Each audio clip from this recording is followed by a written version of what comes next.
বন্ধুরা, কথা আসলে বলতে চাই না, তবুও এলাকার কিছু কিছু ঘটনা মনে পড়ে যায়।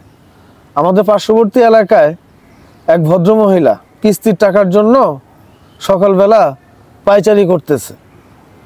এখন রাস্তা দিয়ে কয়েকজন পথচারী আবার যাচ্ছেন, এখন তাদেরকে শুনে শুনে বলতেছে, ভাল মানুষটার নামে দুর্নাম বেরকাই নেন, এলামো কিস্তির টাকাটা কায়ে দেয়। তার মানে এটা আমাদের লালমনিরহাটের আঞ্চলিক ভাষা। ভাল মানুষটার নামে দুর্নাম বেরকাই নেন, এলামো কিস্তির টাকাটা কায়ে দেয়।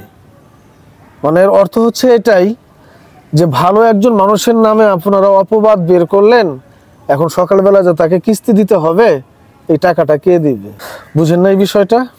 আমাদের এলাকায় সবাই জানে, ভাল মানুষের নামে দুর্নাম বেরকাই নেন, এলামো কিস্তির টাকাটা কায়ে দেয়।